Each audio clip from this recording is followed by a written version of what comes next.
प्यारे विद्यार्थियों, कल हमने पढ़ा था कि विद्युत रासायनिक सेल था, उसकी विशेष स्थितियां पढ़ी थी और उसके साथ हमने लवण सेतु पढ़ा था। आज हम पढ़ेंगे इलेक्ट्रोड विभव, सेल विभव, मानक इलेक्ट्रोड विभव, ऑक्सीकरण विभव, अपचयन विभव। तो परिभाषाओं के रूप में ही तो हम पढ़ेंगे सबसे पहले सेल विभव। सेल विभव, ये सेल विभव क्या होता है? देखो, तो सेल का विद्युत वाहक बल होता है, उसी को हम क्या बोलते हैं? सेल विभव बोलते हैं।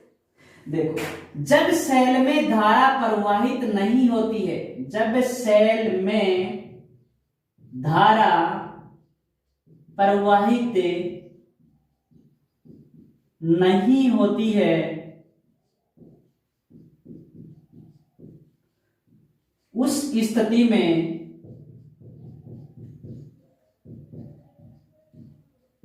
सेल के दोनों इलेक्ट्रोडों के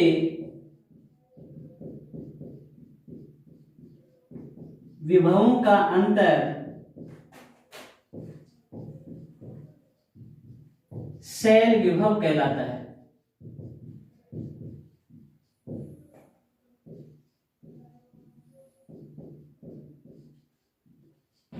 सेल विभव किसको कहेंगे?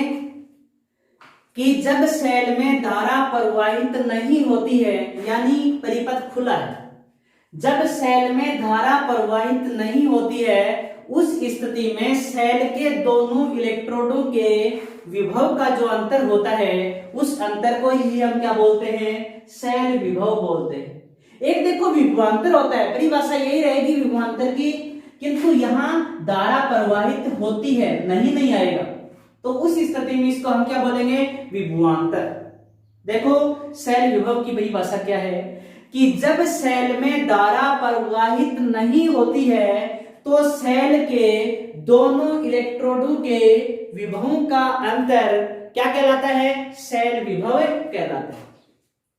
और जब सेल में धारा प्रवाहित होती है, क्या? जब सेल में धारा प्रवाहित होती है, उस स्थिति में सेल के दोनों इलेक्ट्रोडों के विभवों का जो अंतर होता है, उसे हम विभवांतर कहते हैं। क्या कहते हैं? विभवांतर। दोनों में अंतर भी हो गया कि सेल विभव क्या है और विभवांतर क्या है। अपने सिलेबस में सेल विभव ही दिया हुआ है, ठीक है? कि जब सेल में धारा प्रवाहित नहीं होती है, उस स्थिति में सेल के दोनों इलेक्ट्रोडों के विभवों का अंतर सेल विभव कहलाता है।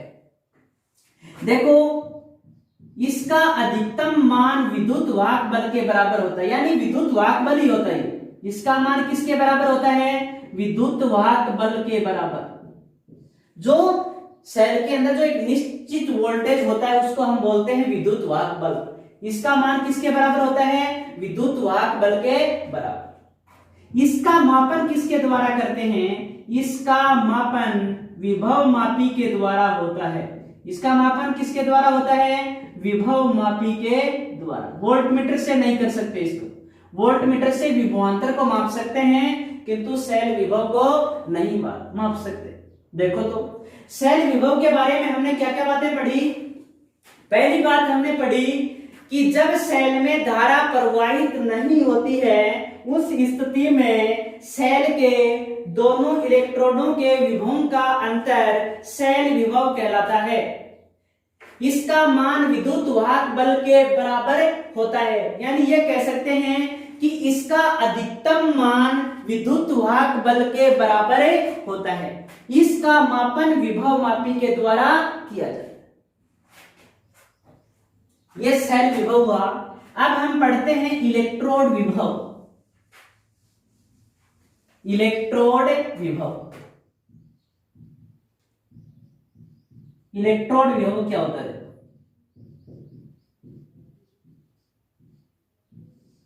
देखो, जब किसी छड़ को उसके धातु के लवण के विलयन में डुबोते हैं, तो दो कंडीशन होती है। देखो, यहां ये तो छड़ है, धातु है। क्या है? धातु। और ये धातु लवण होता है। क्या होता है? धातु लवण। वैसे समझाने के लिए कर रहा हूं, परिभाषा परीक्षा में डायरेक्टली पूछता पूछे तो, ठीक है? देखो, धातु, इस धातु की दो ही प्रकृति होती है कि जब किसी धातु को धातु लवण के विलयन में डुबोएंगे तो या तो ये इलेक्ट्रॉन त्यागेगी और आयन के रूप में कहां चली जाएगी, धातु लवण में चली जाएगी, या दूसरी कंडीशन ये होगी कि यहां से धातु आयन निकल करके आएंगे और यहां से इलेक्ट्रॉन ग्रहण करके धातु के ऊपर जम जाएंगे। देखो दो कंडीशन, जब किसी धातु को उसके लवण के विलयन में डुबोया जाता है तो क्या होता है, तो पहली कंडीशन ये होती है कि धातु इलेक्ट्रोड से निकल करके, इलेक्ट्रोड से यहां निकलेंगे धातु और इलेक्ट्रॉन त्याग देंगे और धातु आयन के रूप में कहां चले जाएंगे, विलयन के अंदर। यानी एक साथ जोड़ के लिखें कि धातु इलेक्ट्रोड से धातु इलेक्ट्रॉन त्याग कर धातु आयन के रूप में विलयन में चली जाती है।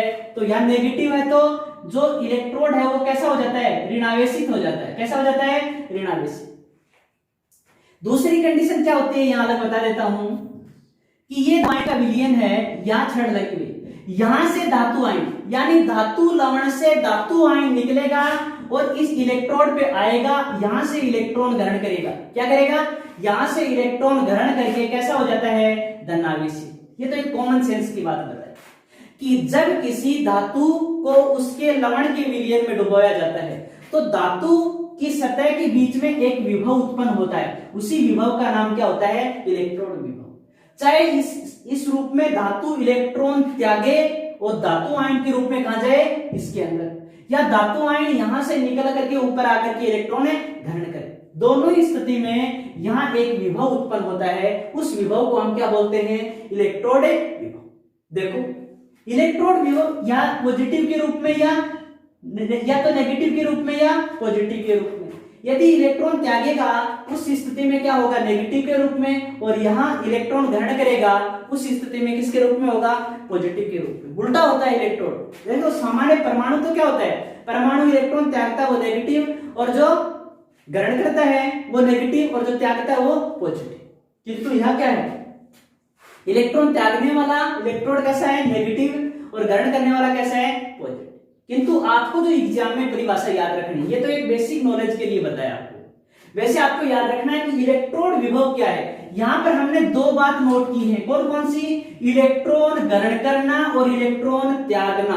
बस हमारी परिभाषा यही रहेगी कि इलेक्ट्रोड द्वारा इलेक्ट्रॉन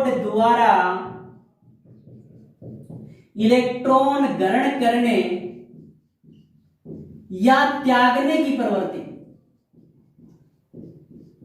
इलेक्ट्रोड विभव कहलाती है, इलेक्ट्रोड विभव कहलाती है। इतना याद रखना, कहलाती है।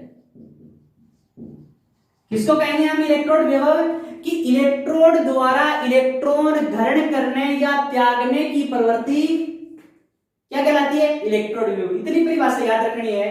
अब देखो ग्रहण करना और त्यागना दो बात आ रही है। यदि जो ग्रहण करने की प्रवृत्ति होती है वो अपचयन विभव के रूप में ली जाती है, किस विभव के रूप में, अपचयन विभव। और जो त्यागने की प्रवृत्ति होती है वो किसके रूप में ली जाती है, ऑक्सीकरण विभव के रूप में ली जाती है। तो आपको परिभाषा पूछ ले कि अपचयन विभव किसे कहते हैं, तो क्या परिभाषा दोगे, इलेक्ट्रोड द्वारा इलेक्ट्रॉन ग्रहण करने की प्रवृत्ति अपचयन विभव कहलाती है। इलेक्ट्रोड द्वारा इलेक्ट्रॉन ग्रहण करने की जो प्रवृत्ति है वो अपचयन विभव कहलाती है। और जो ऑक्सीकरण विभव जस्ट उल्टा हो जाएगा कि इलेक्ट्रोड द्वारा इलेक्ट्रॉन त्यागने की प्रवृत्ति ऑक्सीकरण विभव कहलाती है। तो तीन परिभाषा हो गई इलेक्ट्रोड विभव। इलेक्ट्रोड विभव किसको कहेंगे, इलेक्ट्रोड द्वारा इलेक्ट्रॉन त्यागने या ग्रहण करने की प्रवृत्ति क्या कहलाती है, इलेक्ट्रोड विभव कहलाती है। इलेक्ट्रोड द्वारा इलेक्ट्रॉन ग्रहण करने की जो प्रवृत्ति है वो अपचयन विभव और त्यागने की जो प्रवृत्ति है वो ऑक्सीकरण विभव। यानी इलेक्ट्रोड विभव होता है वो अपचयन विभव और ऑक्सीकरण विभव के रूप में होता है। अब देखो हम एक मानक इलेक्ट्रॉन विभव लेके चलते हैं। मानक से पहले मैं थोड़ा सा अपचयन विभव के बारे में बता देता हूं। अपचयन देखो किस कैटेगरी में होता है, जैसे Cu+2 है और Cu में बदला, इसको हम क्या बोलेंगे कि इसका क्या हुआ है, प्लस से किस में आया है, उदासीन में, यानी इलेक्ट्रॉन ग्रहण किए हैं, तो ये अपचयन विभव होता है। ऑक्सीकरण विभव कैसे होता है, जैसे Zn था और वो किसी में बदल गया, Zn+2 में बदल गया, ये कौन सा हुआ, ऑक्सीकरण विभव। यानी ऑक्सीकरण विभव जितना ज्यादा होगा उतना ऑक्सीकरण आसानी से होगा, और अपचयन विभव जितना ज्यादा होगा उतना अपचयन आसानी से होगा। अब इन दोनों को एक साथ लेकर के एक अपचयन विभव और बनाया, मानक इलेक्ट्रोड विभव। क्या बनाया, मानक इलेक्ट्रोड विभव। उसमें न तो ऑक्सीकरण लिया और न ही अपचयन अकेला, यानी वैसे रियल में देखे तो वो अपचयन का ही रूप था। किसका रूप था, अपचयन, क्योंकि अपचयन में धातु पर हमेशा क्या होता है, जमाव होता है। क्या होता है, जमाव। तो अपचयन विभव को ही मुख्य मान लिया, यानी मानक इलेक्ट्रोड विभव अगले ने किसको मान लिया, अपचयन विभव को मान लिया। अब अपचयन विभव को अगले ने मानक इलेक्ट्रोड विभव माना है, तो ऑक्सीकरण जो विभव है, क्या है, ऑक्सीकरण जो विभव, उसकी कैलकुलेशन कैसे करें। तो ऑक्सीकरण विभव को हमें अपचयन विभव में बदलना होगा। किस में बदलना होगा, अपचयन विभव में। यदि हम ऑक्सीकरण विभव को अपचयन विभव में बदलें, जैसे ये मान है 0.76 वोल्ट था, अब ये उल्टा कर दिया हमने, Zn+2 यदि Zn में बदले तो मान माइनस में चला जाएगा, बस इतना अंतर हो जाएगा। यानी ऑक्सीकरण विभव को अपचयन विभव में बदलने के लिए चिन्ह बदल देते हैं। अब देखो हम लेके चलेंगे मानक इलेक्ट्रोड विभव को, देखो फिर सारी परिभाषाएं रिपीट भी कराऊंगा आपको। मानक इलेक्ट्रोड विभव, मानक इलेक्ट्रोड विभव, इसको ई नोट से दर्शाते हैं। किससे दर्शाते हैं, ई नोट से। 298 केल्विन ताप, टेम्परेचर को कितना ले लें, 298, और दाब को कितना ले लें, 1 बार दाब पर। इकाई सांद्रता वाले इलेक्ट्रोड, इकाई सांद्रता वाला इलेक्ट्रोड है वो क्या है, एक अर्धशैल। इकाई सांद्रता वाले इलेक्ट्रोड का जो विभव होगा वो मानक इलेक्ट्रोड विभव कहलाएगा। किसको कहेंगे, मानक इलेक्ट्रोड विभव की परिभाषा, 298 केल्विन ताप तथा 1 बार दाब पर, 298 केल्विन ताप तथा 1 बार दाब पर इकाई सांद्रता वाले इलेक्ट्रोड का इलेक्ट्रोड विभव मानक इलेक्ट्रोड विभव कहलाता है। आईपीसी जो है वो अपचयन विभव को ही क्या मानती है, मानक इलेक्ट्रोड विभव, कि जो अपचयन विभव होता है वही क्या होता है, मानक इलेक्ट्रोड विभव। अब हमें दिक्कत आएगी कि ऑक्सीकरण विभव को मानक में कैसे बदलेंगे। तो ऑक्सीकरण विभव को हम अपचयन विभव में बदलेंगे, और ऑक्सीकरण विभव को अपचयन विभव में कैसे बदलेंगे कि उसका चिन्ह बदल देंगे। चिन्ह बदल देंगे तो ऑक्सीकरण विभव किस में चला जाएगा, अपचयन विभव में, और अपचयन विभव को ही हम क्या मान लेंगे, मानक इलेक्ट्रोड विभव। शुरू से परिभाषा देखो, सबसे पहले परिभाषा आई थी सेल विभव की। क्या परिभाषा थी सेल विभव की, कि जब सेल में धारा प्रवाहित नहीं होती है तब सेल के दोनों इलेक्ट्रोडों के विभव का जो अंतर होता है, उसका जो अंतर था दोनों का, कैथोड और एनोड का, उसी को हम क्या कह रहे थे, सेल विभव कह रहे थे। क्या कह रहे थे, सेल विभव। सेल विभव किसको कहेंगे, कि जब सेल में धारा प्रवाहित नहीं होती है तो सेल के दोनों इलेक्ट्रोडों के विभव का जो अंतर है उसे हम क्या कहते हैं, उसे हमें सेल विभव कहते हैं। फिर हमने पढ़ा इलेक्ट्रोड विभव। इलेक्ट्रोड द्वारा इलेक्ट्रॉन ग्रहण करने या त्यागने की प्रवृत्ति क्या कहलाती है, इलेक्ट्रोड विभव कहलाती है। क्या कहलाती है, इलेक्ट्रोड विभव। फिर हमने पढ़ा ऑक्सीकरण विभव। ऑक्सीकरण विभव क्या है, इलेक्ट्रॉन त्यागने की प्रवृत्ति। अपचयन विभव क्या है, इलेक्ट्रॉन ग्रहण करने की प्रवृत्ति। फिर हमने पढ़ा मानक इलेक्ट्रोड विभव। मानक इलेक्ट्रोड विभव क्या है, 298 केल्विन ताप तथा 1 बार दाब पर इकाई सांद्रता वाले इलेक्ट्रोड का इलेक्ट्रोड विभव मानक इलेक्ट्रोड विभव कहलाता है। इसे किसे दर्शाते हैं, ई नोट से दर्शाते हैं। आईपीएससी के नियमानुसार अपचयन विभव को ही मानक इलेक्ट्रोड विभव मानते हैं। किसको, अपचयन विभव को ही मानक इलेक्ट्रोड विभव मानते हैं। किसको, अपचयन विभव को। तो ऑक्सीकरण विभव को अपचयन विभव में बदलने के लिए हम क्या करेंगे, चिन्ह बदल देंगे। अब मैं आपको कई इलेक्ट्रोड बता रहा हूं जिनके मानक इलेक्ट्रोड विभव हमें याद रखने होंगे। देखो कौन कौन से हैं। Zn+2 Zn में इसका पहले ऑक्सीकरण विभव था 0.76 वोल्ट था। अब उल्टा कर रखा, देखो तो चिन्ह बदल दिया। Ni+2 Ni, इसका भी पहले ऑक्सीकरण विभव था Ni+2 में था, इसका चिन्ह बदल दिया 0.25 वोल्ट। ये मान आपको याद ही रखने पड़ेंगे। Mg+2 Mg में इसका मान होगा -2.34 कई बुकों में और कईयों में 3.6, ठीक है ना। Fe+2 Fe में बदलेगा तो -0.44 वोल्ट। Li में बदलेगा इसका -3.05। अब देखो ये नेगेटिव वाले पॉजिटिव वाले कौन से होंगे। Cu+2 Cu इसका होता है 0.34 वोल्ट। Ag+Ag इसका होता है 0.80 वोल्ट।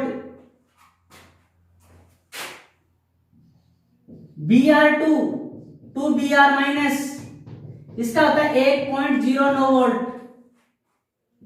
Cr2O7 2-2Cr+3 में बदल जाएगा ये 1.33 वोल्ट। और जो अपना F2 है इसका सबसे ज्यादा होता है F2 2F- में बदलेगा 2.87 वोल्ट। ये ई नोट के मान याद रखने, किसके मान है, ई नोट के, मानक इलेक्ट्रोड विभव के मान। अब देखो मानक इलेक्ट्रोड विभव के आधार पर कई क्वेश्चन आते हैं। हमें क्वेश्चन कर ले कि ई नोट का मान, देखो पहले एक थॉट देखते हैं उसके आधार पर क्वेश्चन सॉल्व करेंगे कि ई नोट जब बढ़ता जाएगा तो ऑक्सीकारक गुण बढ़ेगा। कौन सा गुण बढ़ेगा, ऑक्सीकारक गुण बढ़ेगा। और जो अपचय गुण है वो क्या होगा, घटेगा। अब अपने को क्वेश्चन करेगा कि F2 प्रबल ऑक्सीकारक की भांति व्यवहार करता है, क्यों, तो हम क्या कहेंगे कि F2 का ई नोट सबसे अधिक होता है, सबसे अधिक, देखो प्लस में सबसे अधिक होता है। ये कहे कि Li प्रबल अपचय की भांति व्यवहार करता है, इसका आंसर क्या होगा कि Li का जो ई नोट है वो सबसे कम -3.05 सबसे कम होता है। ये थॉट याद रखने, बस यही एक नोटेशन के रूप में आपको, इस नोटेशन के रूप में हम चलेंगे, इस नोटेशन को लेके चलेंगे। ये तथ्य मान लो, एक थॉट तो नहीं कह सकते, एक तथ्य कहेंगे, मान लो। इसके आधार पर हम चल सकते हैं कि ई नोट बढ़ेगा ऑक्सीकारक गुण बढ़ेगा, ई नोट घटेगा तो अपचय गुण बढ़ेगा। F2 प्रबल ऑक्सीकारक की भांति व्यवहार करता है। क्वेश्चन करें अपने को कि F2 प्रबल ऑक्सीकारक की भांति व्यवहार करता है, तो हम क्या कहेंगे कि F2 का ऑक्सीकरण, सॉरी जो ई नोट, कि F2 का जो मानक इलेक्ट्रोड विभव यानी ई नोट का मान सबसे अधिक है, अतः ये ऑक्सीकारक की भांति व्यवहार करता है। आपको कहे कि Li प्रबल अपचय की भांति व्यवहार करता है, तो हम क्या कहेंगे कि Li का ई नोट सबसे कम होता है, इसी कारण ये प्रबल अपचय की भांति व्यवहार करता है। दो की तुलना करें कि Ag तो है वो क्या है, प्रबल अपचय, सॉरी प्रबल ऑक्सीकारक, और Cu है वो दुर्बल ऑक्सीकारक, यानी Ag Cu की तुलना में प्रबल ऑक्सीकारक है, तो भी आंसर क्या रहेगा कि Cu का ई नोट कम है और Ag का ई नोट क्या है, अधिक है। बस ये बात याद रहनी चाहिए, कौन सी, कि ई नोट का मान यदि ज्यादा है तो ऑक्सीकारक गुण बढ़ेगा और ई नोट का मान कम है तो अपचय गुण बढ़ेगा। ये बात याद रखनी है। कोई और क्वेश्चन करते देखो, नेगेटिव और पॉजिटिव। यदि नेगेटिव में होता है, एक एनोड और कैथोड की बात आएगी आगे चल करके, हम सेल निरूपण पढ़ेंगे और सेल निरूपण में हमें पढ़ना पड़ेगा कैथोड और एनोड। क्या पढ़ेंगे, कैथोड और एनोड। देखो कि कैथोड हम किसको मानेंगे और एनोड हम किसको मानेंगे, कि जिसका ई नोट नेगेटिव है या कम है। देखो दोनों शर्त हो सकती है, कम भी हो सकता है और नेगेटिव भी हो सकता है। नेगेटिव या कम है वो एनोड और पॉजिटिव या अधिक है वो कैथोड। देखो नेगेटिव ये सारे हैं, पॉजिटिव ये तो ये सारे कैथोड के रूप में और ये एनोड के रूप में। किंतु कभी कभी दिक्कत क्या आ जाती है, एक तो Cu को उठा लेता है और एक Ag को। अब यहाँ दोनों पॉजिटिव हैं तो अब यहाँ कम अधिक वाला चलेगा। यहाँ क्या चलेगा, कम अधिक वाला चलेगा। अब आप देखो कि Cu का ई नोट कम है या ज्यादा, Cu का कम है, Cu का कम है तो Cu एनोड के रूप में काम करेगा और Ag किसके रूप में काम करेगा, कैथोड के रूप में काम करेगा। इस सीक्वेंस में चलेगा। किसी को भी मान लो, जैसे आपको कहे कि Ng और Ni को दे दिया, माइनस में देखना। अब इसमें ज्यादा किसका है, इसमें ज्यादा किसका है, ज्यादा वाला सिस्टम देखो, ज्यादा देखो माइनस में जो कम होता है वो ज्यादा और माइनस में जो ज्यादा होता है वो कम होता है, उल्टा। तो ये क्या है, कम है, और ये क्या है, अधिक है। प्लस में तो ये माइनस में गया हुआ है, तो इसको एनोड मानेंगे और इसको क्या मानेंगे, कैथोड। यानी जिसका ई नोट अधिक होता है वो क्या होता है, ई नोट जिसका अधिक है वो तो कैथोड, और जिसका ई नोट कम है वो एनोड। पॉजिटिव नेगेटिव में लें तो जिसका मान नेगेटिव है वो एनोड और जिसका पॉजिटिव है वो कैथोड। किंतु दोनों पॉजिटिव दे दे तो कम अधिक, दोनों नेगेटिव दे दे तो भी कम अधिक वाला फॉर्मूला लगाना। कल हम सेल निरूपण पढ़ेंगे, उसमें ये काम आएगा कि किसको हम एनोड माने और किसको कैथोड। आज के लिए इतना ही काफी है।